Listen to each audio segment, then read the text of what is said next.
یہی بات آج ہمارے ہاں دینی حلقوں کے اندر آ گئی، دینی سلسلوں کے اندر آ گئی ہے۔ خود ہمارے علاقے میں بہت سے نوجوان بیچاروں کو انہیں یہ لگتا ہے کہ وہ دین کا کام کر رہے ہیں، اور ہمارے دین کے اندر نماز کے طریقوں کے اندر میں صاف کہتا ہوں کہ مثال کے طور پر یہ جو اختلافی بات ہے کہ ہاتھ ناف کے نیچے باندھنے یا سینے کے اوپر باندھنے، امام کے پیچھے سورہ فاتحہ پڑھنی ہے یا نہیں پڑھنی، رکوع میں جاتے وقت رفع یدین کرنا ہے یا نہیں کرنا ہے، وہ ان مسائل میں اس حد تک الجھ چکے ہیں کہ جو لوگ ان کاموں کو کرنے والے ہیں ان کو گالیاں بک رہے ہیں، ان کو ایمان کے اندر شامل ہی نہیں سمجھتے۔ اور نعوذ باللہ بڑے بڑے ائمہ اعظام، بڑے بڑے محدثین، بڑے بڑے فقہا، ان بیچاروں نے نہ تو انہیں دیکھا، نہ ان کی کتابیں پڑھی، نہ ان کے حقیقت سے واقف، نہ ان کا کوئی لینا نہ دینا۔ آبا و اجداد ہمارے لاکھوں کروڑوں لوگ جن کی تقریر کرتے ہوا ہے، جن کے مسائل سے اور جن کے علم کی روشنی سے ایک سارا عالم اللہ تعالیٰ نے منور کیا، اور 12-13 صدیاں گزرنے کے بعد ان کے علم کا فیض آج تک چل رہا ہے۔ یہ بیچارے کہ جن کو صحیح سے نورانی قاعدہ نہیں پڑھنا آتا، صحیح سے چند صورتیں قرآن کریم کی پڑھنے نہیں آتی، اردو کتابوں سے بیچارے صحیح طریقے سے واقفیت نہیں رکھتے، بخاری شریف کو، مسلم شریف کو کبھی اس کی اصلی حالت میں دیکھا بھی نہیں عربی زبان کے اندر، یہ بیچارے سب کو گالیاں بکتے ہیں کہ سب مشرک ہیں، سب جہنمی ہیں۔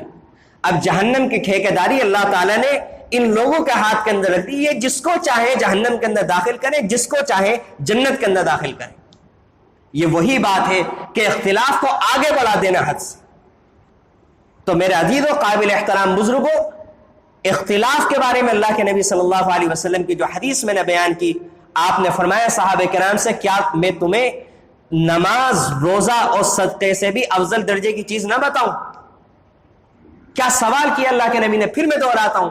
کیا میں تمہیں نماز، روزہ، صدقہ ان سے بھی افضل درجے کی چیز نہ بتاؤں؟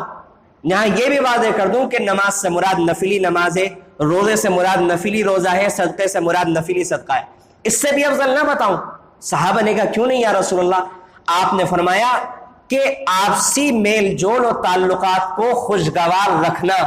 اور اس کی کوشش کرنا، یہ اس سے بھی افضل کام، اور آپس میں تعلقات بگاڑنا، آپس میں تعلقات کا کشیدہ کرانا، الحالقہ، یہ دین کو موڑنے والی چیز ہے۔ آپ نے فرمایا یہ بالوں کو موڑنے والی چیز نہیں ہے، دین کو موڑنے والی چیز ہے۔ محدثین عظام اور علماء کرام اس کی تفسیر یہ بیان کرتے ہیں کہ جب انسان آپس میں کسی کے تعلقات بگڑواتا ہے، اور جب کسی سے تعلقات بگڑتے ہیں تو لازمی طور پر اس کی طرف سے دل میں حسد پیدا ہو جاتا ہے۔ اب یہ انسان ایک گناہ کیا لیکن اس کے نتیجے میں 10 گناہوں کا مرتکب ہوگا، اب یہ دیکھتا رہے گا برابر اس کی زندگی میں کیا چل رہا ہے۔ جہاں اسے پتا چلا کہ اس کی زندگی میں ایسی کوئی بات آ گئی کہ اب اس بات کو اگر میں بازار کے اندر لا کر کے لوگوں کے سامنے رکھوں گا تو یہ ذلیل ہوگا، بس اب وہ لگ گئے اس کام کے اوپر۔ اب وہ کسی کی بیچارے کی عزت کے اوپر ہاتھ ڈال رہا ہے، اس کی عزت کو نیلام کر رہا ہے، ہر وقت دل میں ایک آگ لگی ہوئی ہے اس کے حسد کی آگ،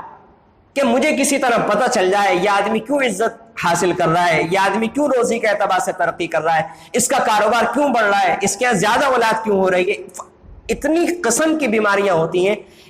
صرف اس ایک گناہ کی بنیاد کے اوپر 10-20 قسم کے گناہوں کے اندر انسان مبتلا ہو جاتا ہے، اپنا دین بالکل برباد کر لیتا ہے، اپنی نیکیاں جو تھوڑی بہت ہیں وہ سب ختم ہو جاتی ہیں۔ الحالقہ، اللہ کے نبی نے فرمایا موننے والی چیز ہے، دین کو ختم کر کے رکھ دیتی۔